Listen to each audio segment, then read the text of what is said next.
Mga kababayan, eto na nga. Diyos ko, patay tayo dyan. Mhm.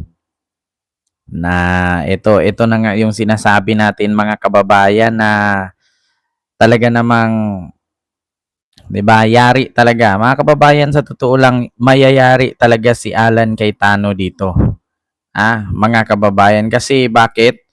According kasi sa interview ng Bilyonaryo News Channel, mga kababayan, according sa Bilyonaryo News Channel, ay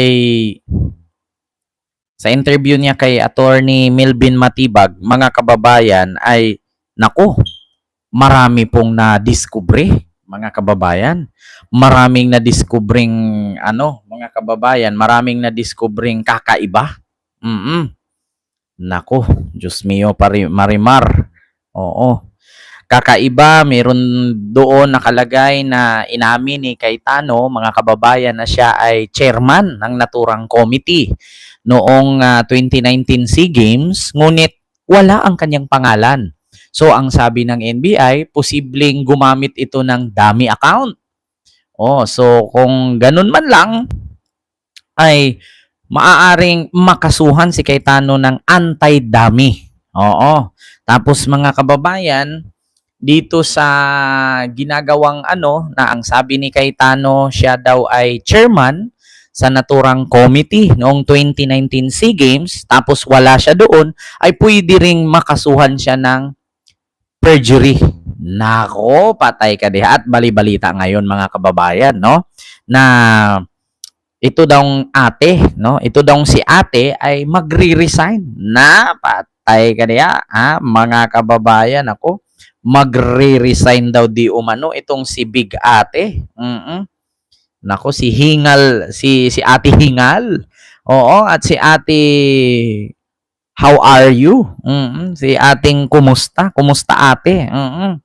Magre-resign daw di umano. Nako, natakot yata. Nako, delikits ito mga kababayan. Nako po. Yan na nga ang sinasabi ko mga kababayan, na talaga namang kakaiba. Nako, so eto, mga kababayan, no, puntahan natin agad. Ano bang gusto nyo? Puntahan natin, anuhin natin, no? Pakinggan natin yung interview, no, mga kababayan, ng Bilyonaryo News Channel dito kay Attorney Melvin Matibag, kung ano ang maaaring kakaharapin na kaso ni Cayetano, at kung meron at malaman na merong nawawala na mga bilyon-bilyong pera, posibleng mahahantong ito sa kasong plunder. Nako, pakinggan natin mga kababayan. Nako. At na hindi nyo nakita yung pangalan ni Senator Alan Peter Cayetano as chair doon sa GIS? Or would there be any... Go ahead, sir, please. I was surprised na wala yung pangalan niya, because you cannot be a chairman under the corporation code if you are not a member of the board or the trustees too.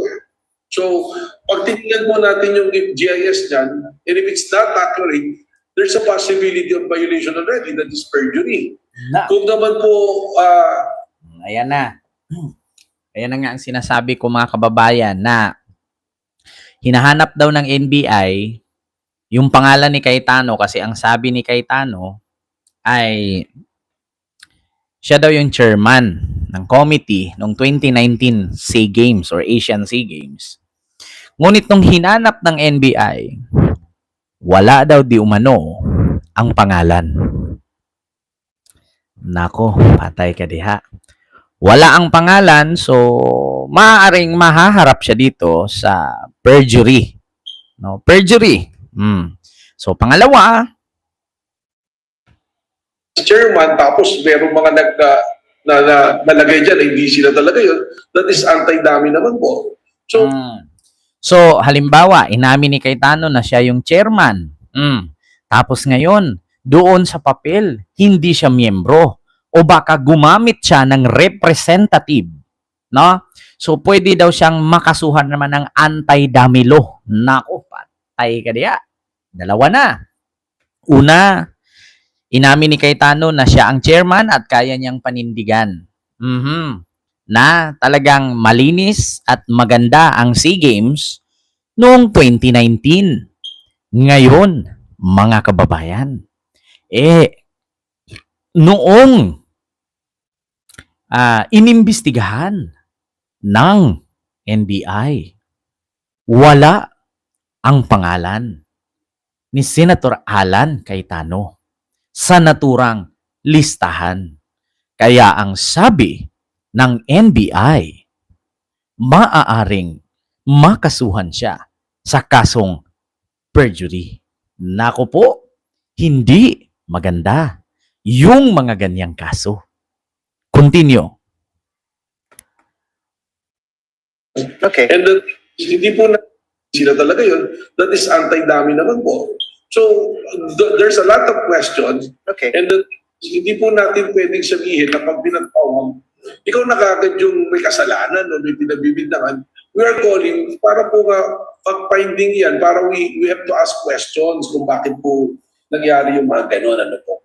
Yung nakita po natin ngayon, ang inyong explanation, sir, na wala po si Senator Alan doon sa GIS. Sabi mo nga, one could be perjury or the other one could be violation of the anti-dummy law, hindi ho ba? So are you saying that if at face value, this is what it is, because yung po yung GIS, General Information Sheet, would he be guilty of any of these? Perjury or the anti-dummy law? That's too early to say. You have to ask the persons po na nandun sa GIS. Sa ngayon, sila po yung lead natin, yung mga tao na yan, na actually, ang original na gusto nating tanongin is, how come na walang liquidation? Considering the amount of money that was put do sa organizing committee na yan, pero bakit walang liquidation? Ayan na, mga kababayan. Eto na nga, ang sunod na mga katanungan. Gumasto sila ng bilyon-bilyon. Pero, ayon sa NBI, wala daw liquidation. So, paano nag-release ng pera? Wala naman palang liquidation na. Ayun na nga, mga kababayan.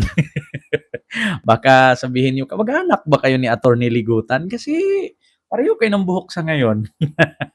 Mga kababayan, ngayon, sabi ng NBI, maaaring may malaking at malawakang anomalya or nakawan dito sa 2019 SEA Games. Bakit? Dahil paano daw nangyari na walang liquidation?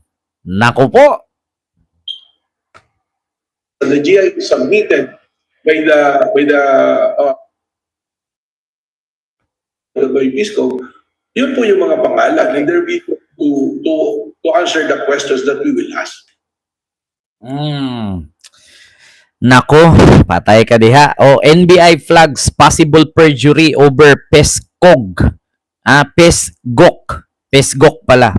Records, the National Bureau of Investigation says possible legal violation may arise if F.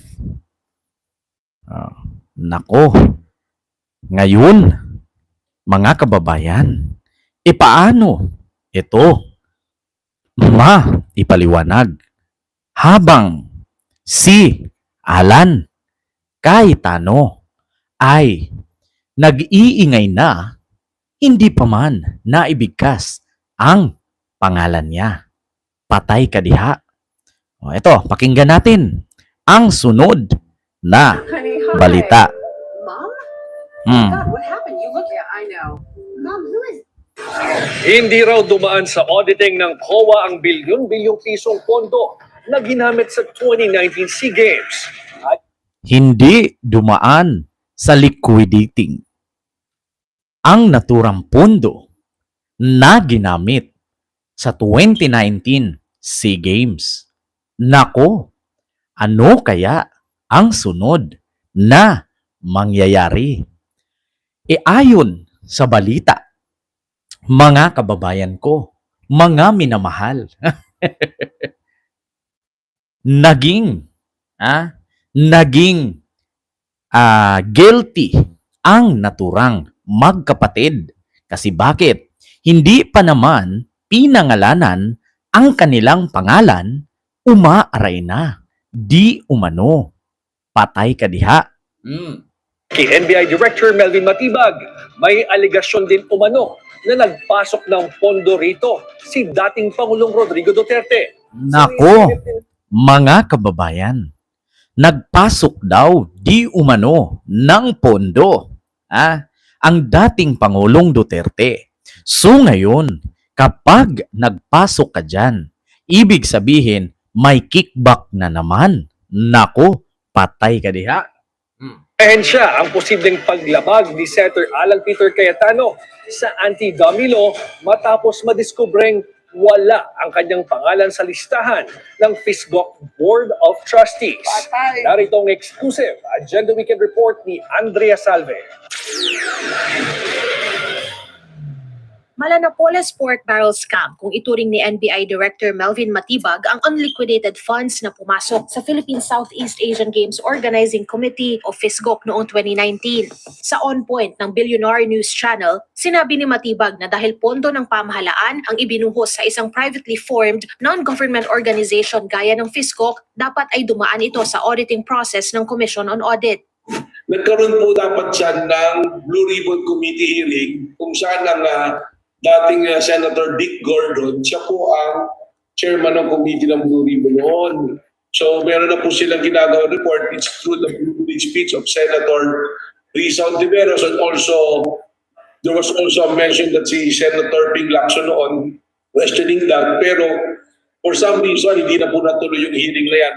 Batay sa mga ulat, aabot sa 7.5 billion pesos na pinagsamang public funds at private donations at sponsorships ang pondo para sa 2019 SEA Games. At noong 2020, napuna na rin ng COA ang 2.2 billion pesos na umano'y unliquidated funds na Eto pa, mga kababayan. Napuna na pala ito ng Commission on Audit na meron palang 2.2 billion na ipinasok saan? ng pamahalaan sa FISGOC, pati na rin ang mahigit 500 million pesos na napunta naman sa Philippine Olympic Committee o POC. So, kung merong 2.2 billion sa PESGOC, no? Meron ding 500 million sa Olympic Committee. Kaya pala, mga kababayan, nagugulat tayo na kapag ang mga atleta isinasabak sa ibang bansa, hindi nakakakuha halos ng gold na medalya. Pero noong ginanap ito sa Pilipinas, nagugulat tayo bakit halos lahat naka-gold medal. 'Di ba? Noong isinugod, no? At isinalang at pinanlaban ang mga atleta sa iba't ibang bansa. Lahat halos ng atleta kulelat. Pero noong sa Pilipinas na inilaban, aba, lahat naka-gold medal. Sino ba namang hindi maka-gold medal kung 500 million ang ibinigay sa Olympic Committee? Sa mga hurado pa lang, tiba-tiba na. Para di mapahiya. Nako, pati ba naman dyan sa iskoran, budol pa rin. Na inilaan ng pamahalaan sa FISGOC, pati na rin ang mahigit 500 million pesos na napunta naman sa Philippine Olympic Committee o POC. Kaya nga naman, mataas ang score ng lahat ng Filipino athlete dahil bayad ng 500 million. Grabing corruption, no? Nako, kaya pala, proud to be ang Pilipinas ang number 1 sa Asia sa SEA Games noong 2019 dahil pala may 500 million budget sa Olympic Committee. So, ilan-ilan kaya share ano? Share. Nako, mga kababayan. Ambot kung bakit na lang Lahat talaga mga kababayan may anomalya eh. Ultimo sa score ng athlete, may anomalya eh. Di ba? Kasi nakakapagtaka lang, noong 2019, isinabak ang mga atleta natin. Halos lahat naka-gold medal. Pero nung dinala sa Europe, dinala sa China, dinala sa Thailand, parang puro lang yata silver ang nakuha ng mga atleta. Maumana ron ba? Maumana ro'y problema. Kana raman. Yeah. So, ibig sabihin, mga kababayan, ay merong hocus-pocus sa naturang event. No? Nako, mga kababayan, hindi talaga pwedeng ganun. Ano kaya ang magic na ginawa ni Alan? Magi Magic Sarap or Norpor Cubes ang hinalo niya? Titingnan po nga po natin yan. Meron pa nga po mga private donors na nagpasok dyan. And there is an allegation. It's an allegation that's yet to be verified that the office of Bukod sa bilyon-bilyon ang halaga ng pera na hindi liquidated. Merong 2.2 billion, merong 500 million, merong 10 million o 10 billion, ay meron pa palang mga private donors. Hindi natin alam kung sino-sino yung mga private donors na yan. O sabihin natin ang SM nagbigay ng 1 billion. O ang Pure Gold nagbigay ng 100 million. Kung ipag-isama-sama mo yun, medyo malaki-laki na yun. No? Example lang kasi mga private donor. Halimbawa, ang San Miguel nagbigay ng 300 million. So, saan yun mapupunta? Wala ngang liquidation. So talaga naman mga kababayan, meron talagang anomalya, talagang maalan Janet Napoles nga naman. Talaga, may pera, may pondo, walang liquidation. Nako. President, meron pong ipinasok na 15 billion pa dyan sa Pisdoco. Parang Bakit pinasukan ng opisina ni Digong ng 15 billion ang PISGOC? Ito yung tinatawag mga kababayan, PISGOC, no? Philippine Sea Games Organization Committee, no? Philippine Sea Games Organization Committee. Ito siguro ang ibig sabihin ng PISGOC. Nako, mga kababayan, mukhang makukulong na yata ang inyong Kuya Alan. it came from us confidential or intelligence fund po. Paglilinaw ni Matibag, hindi pa tiyak ang mga Yun palang ipinasok na 15 billion galing sa Confidential at Intelligence Fund. So biruin nyo, biruin ninyo 15 billion Confidential at Intelligence Fund galing kay Digong. So bakit mo pasukan ng Confidential at Intelligence Fund itong Philippine Sea Games Organization Committee? Kung meron namang pondo yan. So hindi kaya kunwari ipinasok doon 15 billion pero nandun lang pala kay Digong, resibo lang. Kasi hindi na po tayo magtaka mga kababayan. Ginawa na ni Sara Duterte yan. Nagbigay daw ng 15 million sa military pero yung resibo, peke. Ngayon, nung tinanong ang military ni Jinky Luistro, wala silang natanggap. Baka itong 15 billion na to ay nangyari ganyan din. Nako mga kababayan, yun na yata ang pinambayad sa daig. Mga kababayan, nagtatanong lang, hindi nag-aakusa. Kasi nangyari kasi sa DepEd, nagbigay sila ng 15 million sa Armed Forces of the Philippines. Pero nung tinanong ang Armed Forces of the Philippines, walang natanggap. Kasi yung resibo pala ay kinopya lang para makarelease sila ng 15 million. Pero ang pera nasaan pero may resibo. Baka ang nangyari, ganyan din kay Digong, 15 billion confi fund, pero yung 15 billion na kay Digong, resibo lang. Malalaman naman natin sa investigasyon yan kung may possibility ganyan ang mangyayari. Kasi nangyari kay Sara yan. Gusto nyong marinig? Gusto nyong marinig? na mismo inamin ng Armed Forces of the Philippines na wala silang natanggap na 15 million na bigay galing sa confidential fund ni Sara, pero may resibo si Sara na nabigyan ang military. Ito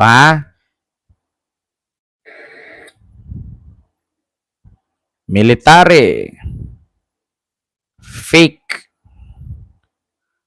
confi,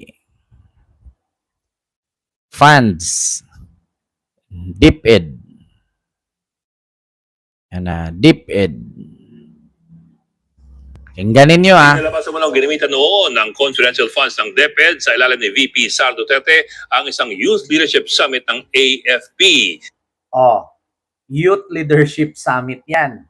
Pinalabas na binigyan ng 15 million pero walang natanggap ang Armed Forces. O baka kay Digong, ganyan din ginawa. Pinalabas na binigyan ng 15 billion ang SEA Games pero walang natanggap. Continue. Yan ay matapos linawin ng Philippine Army na wala sila nakuhang pondo mula sa DepEd. Nasa frontline na balitang yan, Man Enriquez. Kinuwestiyon sa pagdinig ng House Committee on Good Government and Public Accountability ang ilang dokumentong ipinasa ng Department of Education sa ilalim ni Vice President Sara Duterte. Tungkol ito sa pinaggamitan ng kanilang confidential funds noong 2023. Lumalabas kasi na ang dokumento na isinumite ng DepEd sa Commission on Audit ay certification na hiningi lang sa Philippine Army. Partikular ang higit 15 million pesos na ginastos ng Armed Forces of the Philippines para sa Youth Leadership Summit o YLS. Kumbaga, tila nang hingi lang umano ng resibo sa ibang ahensya ang DepEd para ma-justify ang gastos sa kanilang confidential funds. Yan ang pinalutang ni Batangas 2nd District Representative Jinky Luistro matapos linawin ng Philippine Army na sariling pondo ng AFP ang ginamit sa naturang aktibidad. For the 8 YLS that were conducted, you used the fund of the Philippine Army. For our participants, we used the Philippine Army. For the students, they used the local government unit funds, Mr. Chair.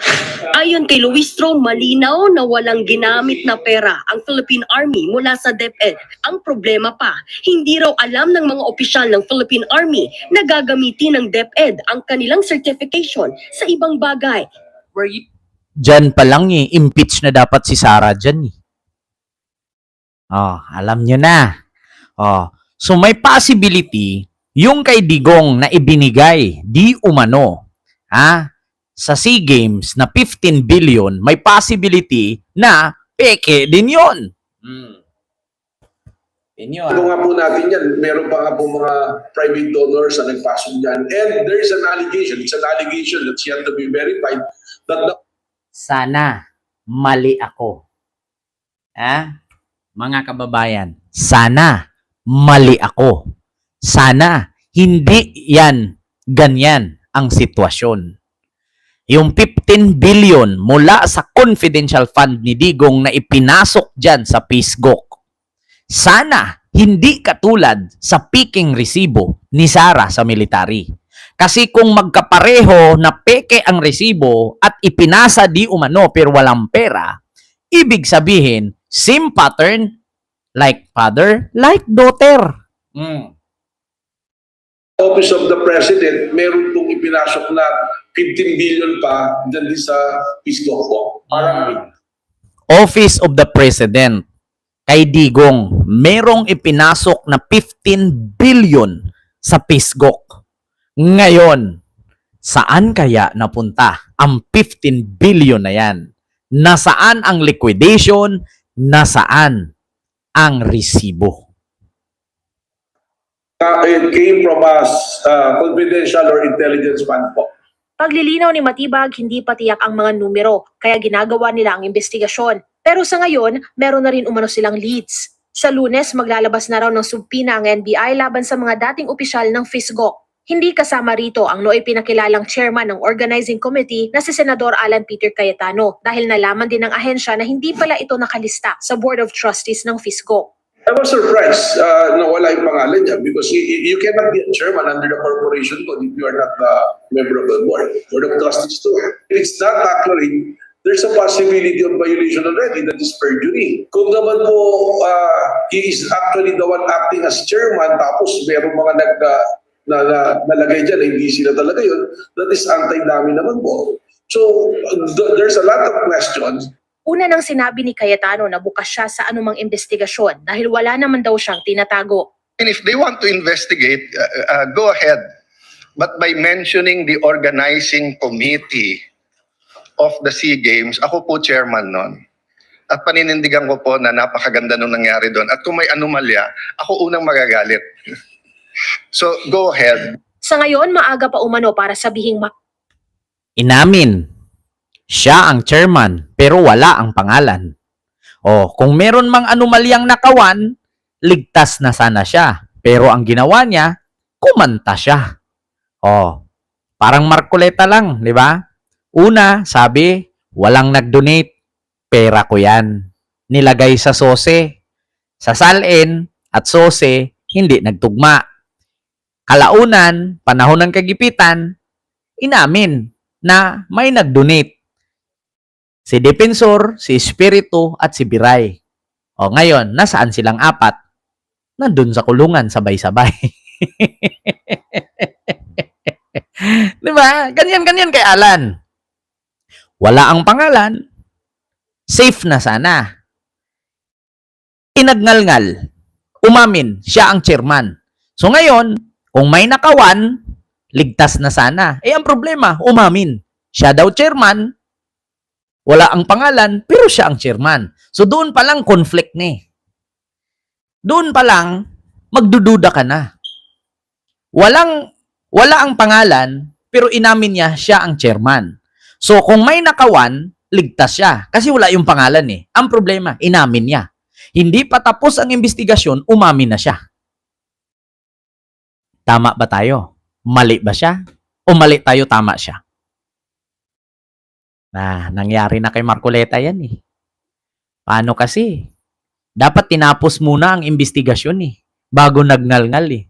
Ang problema, hindi pa nag-umpisa ang investigasyon, hindi pa nakagat, umaray na. Oh, guilty nga naman. Di ba? Hay nako. Ayun na nga. Mga kababayan.